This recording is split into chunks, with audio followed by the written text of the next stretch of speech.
नमस्कार दोस्तों, स्वागत है आप सभी का हमारे इस पॉडकास्ट में। आज हमारे साथ एक ऐसे गेस्ट मौजूद हैं जिन्होंने साइलेंटली लेकिन गहराई से सिक्किम की शिक्षा को बदलने का पूरी तरीके से कदम उठाया। Shri Soni Virdi sir, chairman Mount Zion school. और इन्होंने सिर्फ और सिर्फ शिक्षा को एक नई परिभाषा नहीं दी, बल्कि धैर्य, विश्वास और साथ ही किस तरीके से एक विजन रखा। इनका मानना था कि पढ़ाई सिर्फ किताबों और अंकों तक सीमित ना रहे, बल्कि पढ़ाई बच्चे खेल खेल में सीखे। बच्चे अपने एंटरप्रेन्योरशिप की स्किल को मेंटेन करें, वो लाइफ स्किल सीखें, जिंदगी जीने का तरीका इस स्कूल में सिखाया गया। परेशानियां बहुत थी, सफर बिल्कुल भी सोनी सर का बिल्कुल भी आसान नहीं था। पहाड़ पर स्कूल बनाना, विरोध का सामना करना, फंड की कमी, लेकिन इन सब के बावजूद भी इनका विश्वास, इनका विजन वो चट्टान की तरह मजबूती से खड़ा रहा। और शायद यही कारण है कि माउंट जियोन स्कूल आज सिर उठाकर लगातार ऊंचाइयों को छू रहा है। सोनी सर, बहुत बहुत स्वागत है आपका हमारे इस पॉडकास्ट में। Thank you so much. आपने जितना भी बातें कहे हैं, whatever you have just said, it's so pleasure, so good to hear such good words from you. Thank you so much.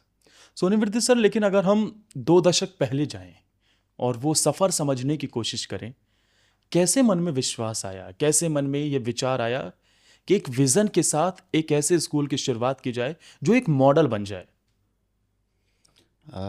मेरा दो मकसद था। I had two goals in my mind. One was to establish a system, एक system establish करना था। वो system जो बहुत बहुत बहुत लंबा टाइम तक चलता रहे। वो सिस्टम जो काफ़ी सारा लोगों को पढ़ाए, वो सिस्टम जो काफ़ी सारा लोगों को एम्प्लॉयमेंट जनरेट करे, वो सिस्टम एक सोसाइटी का इकोनॉमी को चेंज करे, वो सिस्टम क्रिएट करना चाहता था मैं। Number one. नंबर टू, तब तक ट्रेडिशनल एजुकेशन इतना डीपली रूटेड था, तो उसको, वो सिस्टम को मैं ब्रेक करना चाहता था और थोड़ा सा चेंजेस लाना चाहता था। तो इसी मकसद से मैंने ये जो न्यू वे ऑफ एजुकेशन है, play way method of education, ये शुरू किया है। सर, जब पूरी दुनिया के अंदर, खासतौर पर इंडिया के अंदर पारंपरिक शिक्षा की बात होती है, किताबी ज्ञान की बात होती है, तब फिर प्लेवे मेथड आप लेकर आए, यानी कि बच्चों को सीख सीख खेल खेल कर सिखाया जाए। तो फिर इस विचार के ये आपके मन में कैसे आया और फिर इसके जरिए से क्या बदलाव आपने देखे? मेरा विलेज में था, हम्म। तो एक बिल्ली, कैट, बच्चा को जन्म दे के कुछ टाइम बाद में वो कैट मर गया। वो किटन्स, 3-4 किटन्स था, उसमें भी 2 मर गया। नाउ 2 किटन्स में दिया, स्मॉल स्मॉल, बिल्ली का बच्चा। और वो खेलता था इधर उधर, हम लोग दूध देते थे, वो खेलता था, इधर खेलता था, उधर खेलता था। सो आई सॉ देम ग्रोइंग। तो बाद में जाके वो किटन खुद कुछ पकड़ के लेके आता था और खाता था, कुछ पकड़ के लेके आता था। दैट मेड मी रियलाइज कि ये किटन, जो मुझे लगता था ये खेल रहा है, एक्चुअली खेल नहीं रहा था।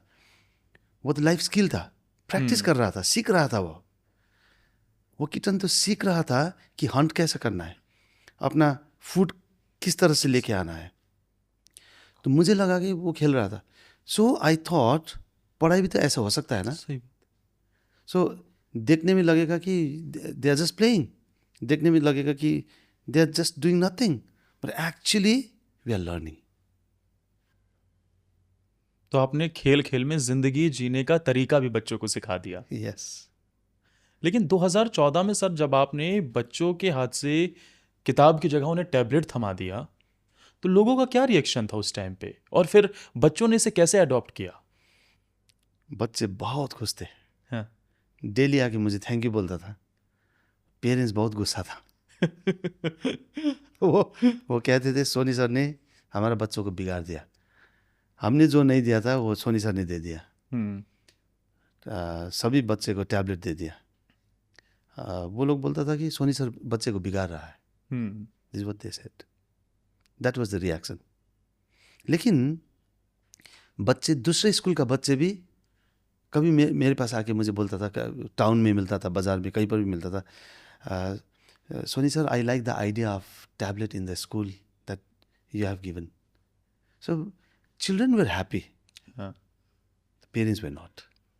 लेकिन सर, क्योंकि ये माइंडसेट है, माइंडसेट बन गया। जब डिजिटल पढ़ाई शुरू हुई तब ये होने लगा कि बच्चे पढ़ाई से ज़्यादा डाइवर्ट तो नहीं हो रहे।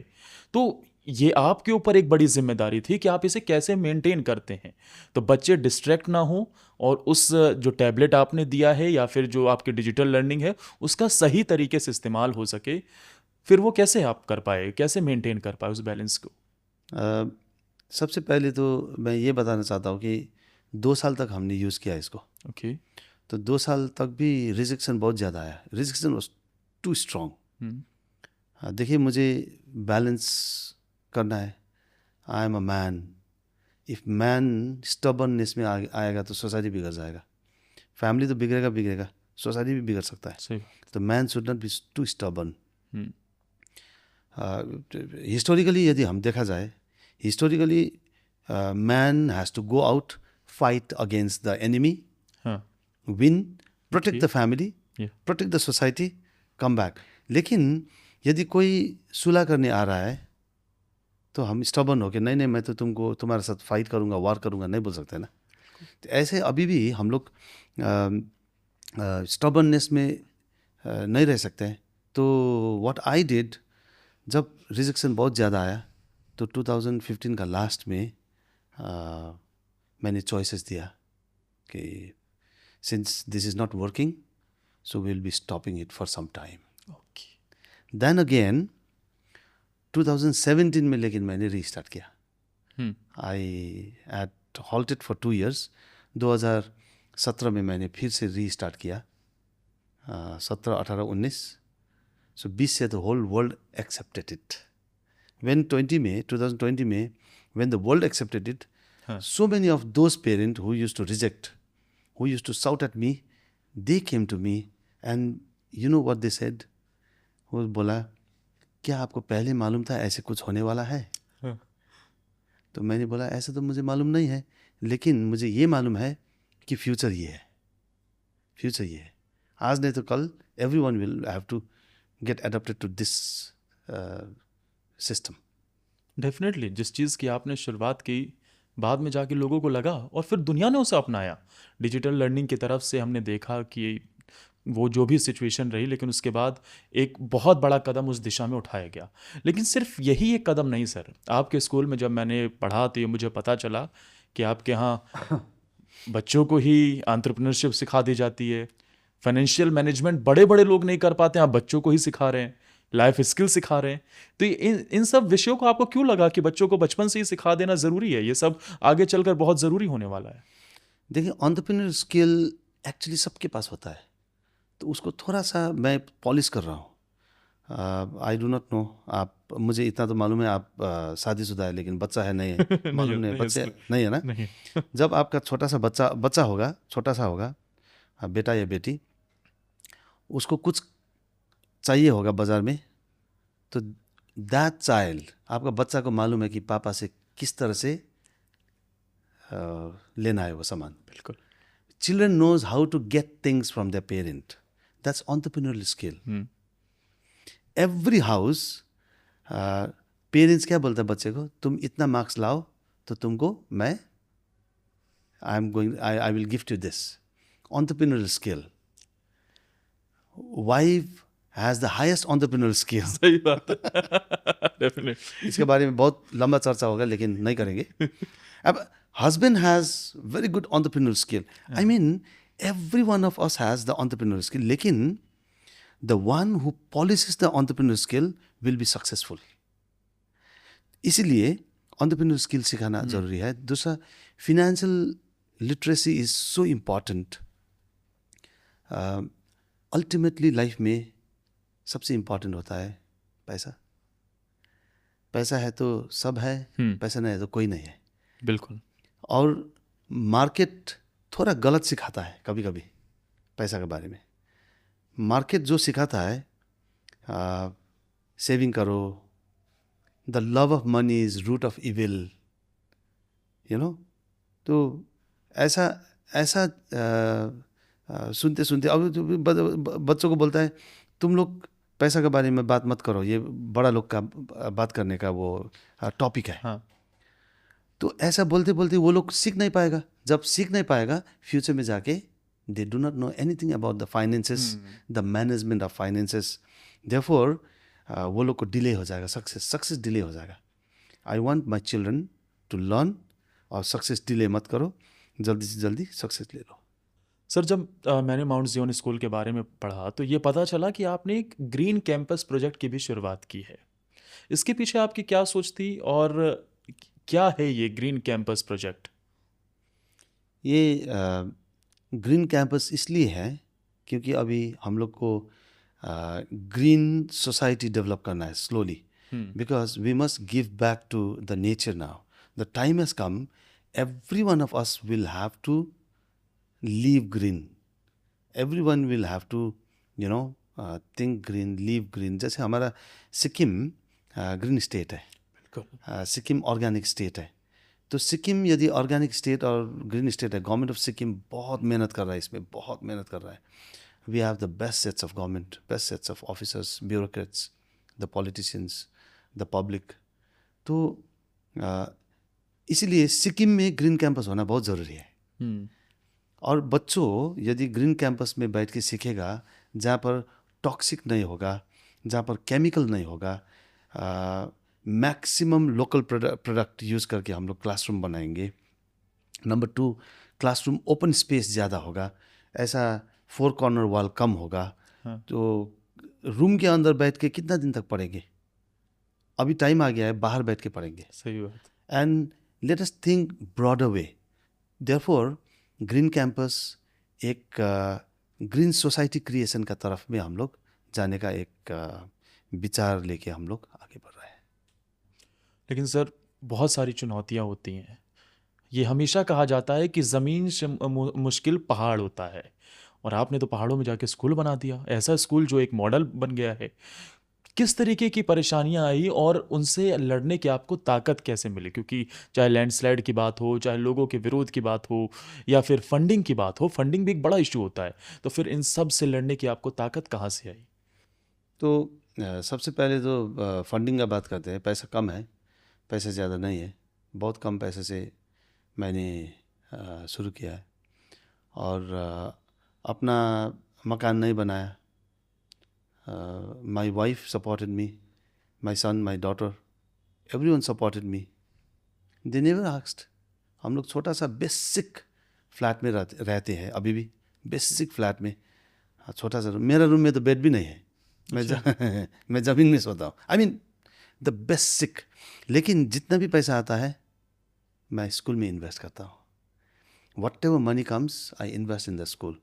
What I tell my family, first school, then only your luxury or comfort or your life. तो ऐसा करके हमने फंड थोड़ा थोड़ा करके अभी डाला, यहाँ तक पहुँचा है, फ्यूचर में भी होगा। उससे भी बड़ा प्रॉब्लम होता है कि सिक्किम में लैंडस्लाइड बहुत होता है। हाँ। बारिश बहुत ज़्यादा होता है, बहुत ज़्यादा होता है। और मेरा जो लैंड है वहाँ पे थोड़ा फ्रजाइल है, माउंटेन में फ्रजाइल होता है। बिल्कुल। तो बार बार लैंडस्लाइड चला जाता है। आज वॉल लगाया, मानसून में 2-4 दिन में वॉल ही नहीं होता है, गिर के चला जाता है, फिर से लगाना पड़ता है। और एक वॉल लगाने का मतलब not less than 5, 6, 7, 10 lakh rupees, 12 lakh rupees. तो एक बार तो क्या हुआ कि मैं मेरा दूसरा ब्रांच विज़िट करने गया था। करीब 3:30 बजे मुझे फ़ोन आया और कहा कि सर आपका ऑफिस नहीं रहा। तो मैंने बोला क्या हुआ? तो बोलता कि जो हम लोग ने वॉल लगाया था ऊपर से पूरा टूट के आ गया और ऑफिस के अंदर घुस गया। हम लोग देखते देखते, तो मैंने माय फर्स्ट क्वेश्चन, किसी को चोट लगा? तो बोलता किसी को कुछ नहीं होता। तो मैंने बोला कोई प्रॉब्लम नहीं, लोग को कुछ नहीं होना चाहिए, ज़मीन तो फिर से बन जाएगा, दोबारा बन जाएगा। आई केम एंड आई सॉ हाँ, बेचारा मेरा ऑफिस का हालत पतला हो गया रखा था कुछ भी नहीं था, कुछ भी नहीं था। सो एक दिन पहले तक मैं राजा जैसा ऑफिस में बैठता था, बहुत सुंदर सा ऑफिस था मेरा, बहुत सुंदर सा office, very beautiful, all wooden, bigger than this studio. Next day onward I do not have office, और पूरा चला गया। और लेकिन मैंने फिर दोबारा रीबिल्ड करना शुरू किया। तो rebuilding costed me around more than 70 lakh rupees, 70-75 lakh रुपया आँख का आगे देखते देखते टूट के चला जाता है, फिर से दोबारा बिल्ड करना पड़ता है। You know, those are the kind of challenges that we face. और इस पे किसी का कोई कंट्रोल भी नहीं है। नहीं, कंट्रोल नहीं, लेकिन एक चीज़ है, मैं हमेशा से थोड़ा मैं स्टबर्न हूँ ये चीज़ में। So I challenge the land, I challenge the land, I told the land, you prove your strength, I prove my strength, देखते हैं कौन जीता है। और मैंने जीत लिया, मैंने वो कर दिया। सर लेकिन एक बड़ी बात आपने कही कि आप खुद भले ही ज़मीन पर सोते हैं, लेकिन आपने हज़ारों बच्चों को, सैकड़ों बच्चों को पंख लगाने के लिए, उड़ान देने के लिए एक बहुत बड़ा कदम उठाया है। लेकिन कई बार सर एक सामान्य सी बात है, जब चुनौतियाँ आती हैं तो व्यक्ति थक जाता है। कभी ऐसा नहीं लगा कि रुक जाना चाहिए, या फिर आपको फिर वो ताकत कैसे मिली कि भाई ये चैलेंज है, इसे भी अब पार करना है, चाहे कितनी भी कठिनाई आ जाए, इसे तो अंत तक पहुंचा कर ही दम लेना है? मैं रुकने वालों में से नहीं हूँ। I am a fighter, so I fight till my last breath. एक बार I was feeling very low, बहुत I was feeling very low, और मॉर्निंग असेंबली में बच्चे एक गाना गाया, वी शैल ओवरकम, हम होंगे कामयाब, हम होंगे कामयाब। आई वेप्ट, मेरा आँख से आंसू निकल गया, मैं दौड़ के ऑफिस के अंदर चला गया, आई वेप्ट। वो मुझे और ज़्यादा ताकत दिया। वो गाना सुनते मुझे लगा कि I am going to be successful, I will work for this children, I have to work for this children, but I am not going to stop, I am not going to stop, I will continue to grow. लेकिन sir जब हम देख रहे हैं कि आज भागदौड़ भरी जिंदगी में एक कंपटीशन जो है वो स्कूलों में रैंकिंग को लेकर है, रिजल्ट्स को लेकर है, रिजल्ट आए, रैंकिंग आई, बड़े बड़े पोस्टर छप जाते हैं। आपकी नज़र में सक्सेस का मतलब क्या है, कि एजुकेशन में सक्सेस क्या है आपकी नज़र में? देखिए, इसका दो पहलू है। रैंकिंग मेरे लिए मायना नहीं रखता है। आप यदि आज देखेंगे, the most successful people in the world back benchers are the C graded. The C graders are the most successful people in the world. You know whom they hire? A graders and B graders. Exactly. A graders and B graders are compelled to work for C graders because C graders will not get job. They create job, hire the A graders. तो लेकिन क्या करें, unfortunately education system में grade मायने रखता है। Education system में grade अच्छा होगा तभी बच्चे को वो मिल पाता है, अच्छा कॉलेज मिल पाता है, choice of their college they get. लेकिन सक्सेस के लिए ग्रेड मायने नहीं रखता है। डेफिनेटली। आपके अनुभव में सर, इतने लंबे समय का जो आपका अनुभव रहा, अगर आप देखें तो सबसे ज़्यादा आपको क्या लगता है कि बच्चों के अंदर, या फिर एक टीचर को, एक स्कूल होने के नाते क्या कुछ बच्चों को देना चाहिए? नॉलेज, स्किल, कॉन्फिडेंस, या फिर उन्हें फ्यूचर रेडी कैसे होना है?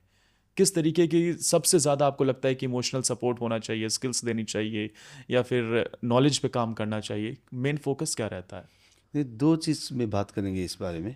सबसे पहले तो हम लोग को फ्यूचर रेडीनेस के लिए स्किल सेट्स में काम करना पड़ेगा। Not only one skill but skill sets, तो पूरा सेट्स होता है।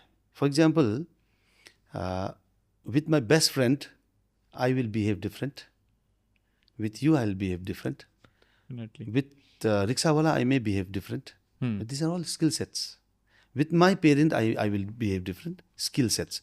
तो स्किल सेट्स में हम लोग को काम करना पड़ेगा, नंबर वन। नंबर टू, देखिए नॉलेज तो आज का दिन में इतना ज़्यादा है, मोबाइल खोलिए नॉलेज है, कहीं पर भी जाइए नॉलेज तो इतना ज़्यादा है. सो स्किल सेट और इमोशनल इंटेलिजेंस में बहुत ज़्यादा काम करना पड़ेगा. अभी यदि हम लोग इमोशनल इंटेलिजेंस पे काम नहीं करेंगे, humans are growing without humanity. And why there are no humanity? Because of lack of the emotional Definitely. intelligence. Therefore, as a school and parent and society, we must teach our children emotional intelligence, which is very important. यदि emotionally intelligent होगा तभी एक लड़का अच्छा बेटा बन पाएगा. He can be a very good a good friend. He can be a good husband. He can be a good father. He can be a good and useful member of the society. That is possible only when this child grows up with the proper emotional and balanced emotional intelligence. Definitely sir. और ये दुनिया भर के आंकड़े भी बताते हैं कि आज अमेरिका हो, ब्रिटेन हो, हर जगह लोग इमोशनली कमज़ोर होते जा रहे हैं. और इमोशनली कमज़ोर होना, और जिस तरीके से आप वर्क कर रहे हैं, आप बच्चों को एक योद्धा बना रहे हैं. एक फौजी होता है ना, जो हर तरीके के हालात से लड़ने के लिए एक तटस्थ होता है, ऐसे कि किसी भी तरीके से इमोशनल बैलेंस होना ज़रूरी है. लेकिन एक बैलेंस और जो रिक्वायरमेंट होती है समाज की, वो ये है कि इन्वायरमेंट और सस्टेनेबिलिटी पर कैसे ध्यान दिया जाए. हम देखते हैं सर, हर साल खास तौर पर मैदानी इलाकों में एक दिन वर्ल्ड इन्वायरमेंट डे मनाकर पौधे तो लगा दिए जाते हैं, लेकिन हो सकता है कुछ ही दिनों में वो पौधे सूख जाए और किसी का ध्यान नहीं होता. इन्वायरमेंट और सस्टेनेबिलिटी के प्रति आपका रुझान, और उसे फिर कैसे आपके स्कूल में किस तरीके से उसके प्रति बच्चों को बढ़ाया जा रहा है. इन्वायरमेंट के प्रति मेरा जो ओपिनियन है, अभी टाइम ऐसा आ गया है, हम सभी को, every individual in this society must give back to environment. हम लोग को इन्वायरमेंट प्रोटेक्शन में अब भी यदि काम नहीं करेंगे तो full human and humanity is in danger. इसलिए अभी से हम लोग को काम करना पड़ेगा, नंबर 1. नंबर 2, सस्टेनेबिलिटी तभी पॉसिबल होगा जब हम लोग इन्वायरमेंट को केयर करेंगे. सिक्किम में that way our government of Sikkim has certain policies, बहुत सुंदर सा पॉलिसीज़ है. जब भी एक बच्चा जन्म होता है उसका नाम में एक पेड़ लगा. बच्चा भी बढ़ते जाएगा, पेड़ भी बढ़ते जाएगा. बच्चा को भी बाद में जाके प्राइड फील होगा ना, this is me, this is me, me and the tree grew together, you know. Or the government of Sikkim, Honorable Chief Minister has few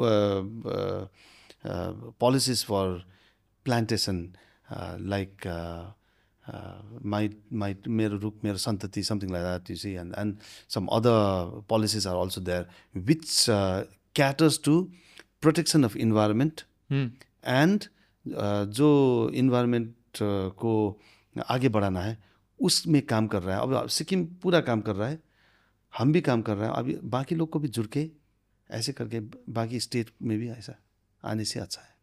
सही बात है, और ये बेहद ज़रूरी है सर. समय के हिसाब से खासतौर पर जो लैंडस्लाइड बढ़ रही है, डेवलपमेंट के साथ साथ सस्टेनेबिलिटी पर ध्यान देना और बच्चों को भी इस दिशा में शिक्षा देना बेहद ज़रूरी है.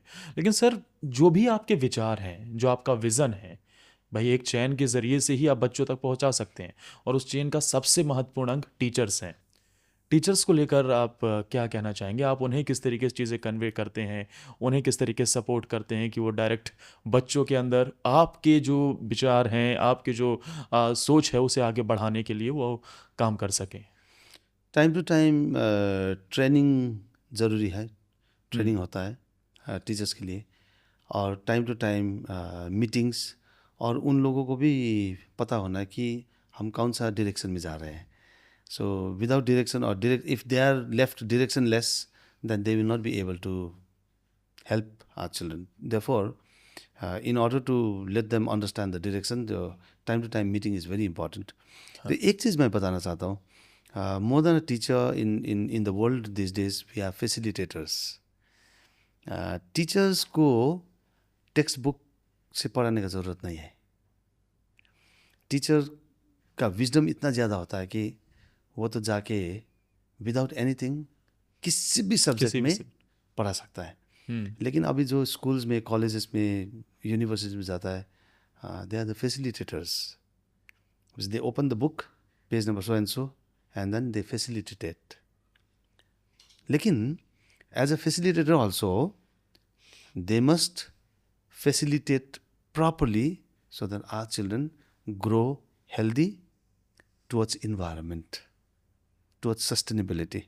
Because जो आपने ये word use किया है sustainability, the most important word for each family.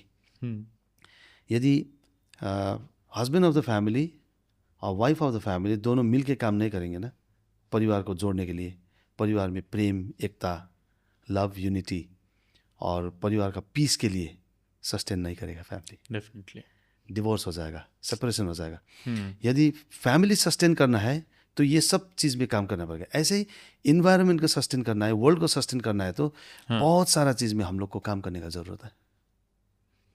तभी ये ज़िंदगी और ये धरती और हमारा एनवायरनमेंट सब चीज़ सस्टेन हो पाएगी सही दिशा में. लेकिन सर, जिस तरीके से आपने अपने विचारों को एग्जीक्यूट किया, आपने अपने विज़न को ज़मीन पर उतारा, अभी भी स्कूल लीडर्स या एजुकेटर्स हैं जो बदलाव तो लाना चाहते हैं लेकिन डरते हैं. उनके मन में एक अलग तरीके का डर है कि अगर हमने ये कदम उठा लिया तो कहीं ऐसा ना हो जाए, कहीं जो भी चीज़ें हैं. तो आप उन्हें किस तरीके की सलाह देना चाहेंगे कि भाई सही समय है, अभी उठा लो कदम? नहीं तो कभी नहीं. तो उठाना है. डर किस बात का है? अच्छा काम करने में क्यों डरना है? देखिए, डर जब तक रहेगा तब तक हम लोग आगे नहीं बढ़ सकेंगे. आगे बढ़ना है तो डर को कहीं ना कहीं छुपा के रखना है, नहीं तो फेंकना है. तो जितने भी हमारा एजुकेशन फ्रेटर्निटी का मेरा दोस्त है, साथी है, सभी को ये बोलना चाहता हूँ कि हम लोग आगे बढ़ते हैं, काम शुरू करते हैं. क्योंकि अब कुछ बोलते हैं ना, कारवा जुड़ते जाता है. कारवा जुड़ते जाएगा. इनिशियली शायद कोई नहीं होगा.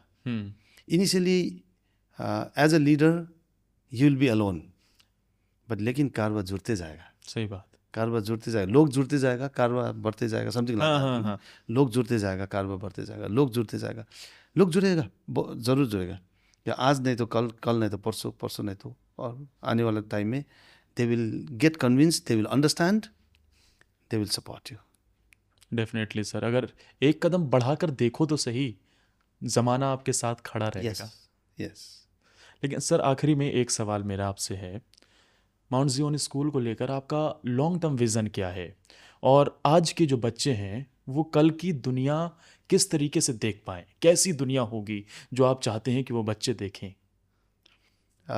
माउंट ज़ायन का long term vision, green campus.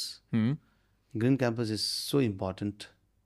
और हमारा बच्चे not only from mount Zion, लेकिन पूरा हमारा हिंदुस्तान का बच्चे सभी, मैं चाहता हूँ सक्सेसफुल हो. एक चीज़ मैं नहीं चाहता, हमारा हिंदुस्तान का बच्चे to get dependent. Most of our children are depending on government. Most of our children are depending on the payroll system of corporate. अभी टाइम आ गया है हम लोग को इंडिपेंडेंटली काम करने का. Not to get dependent on anyone, but to establish ourself. तो उसके लिए I am working. I am sure many of the education leaders are working. तो यदि हम सब लोग मिलेंगे, काम करेंगे तो soon we will have independent society. Thank you so much Soni Vriddhi sir, हमारे साथ जुड़ने के लिए, for joining us. It was nice to talk to you. Thank you so much. बहुत अच्छा लगा आपके साथ बातचीत करके. और क्योंकि सिर्फ आपने एक विज़न दुनिया के सामने रखा, सोनी सर ने ये बताया कि ज्ञान सिर्फ किताबों का नहीं होता है. अगर बच्चे पढ़ें, सीखें तो ज़िंदगी जीने का तरीका होता है. और माउंट ज़ायन स्कूल यही सिखाने की कोशिश कर रहा है कि आपको भाई ज़िंदगी जीनी है. आज के बच्चे कल का बेहतर भविष्य देखें, उन्हें एंटरप्रेन्योरशिप के स्किल आए, पेशेंस आए, समय के साथ जीना आए, इमोशनल सपोर्ट हो, एनवायरनमेंट के प्रति ध्यान हो, और यही सबसे बड़ा सक्सेस का मंत्र है. Thank you so much sir again for joining us. Thank you so much.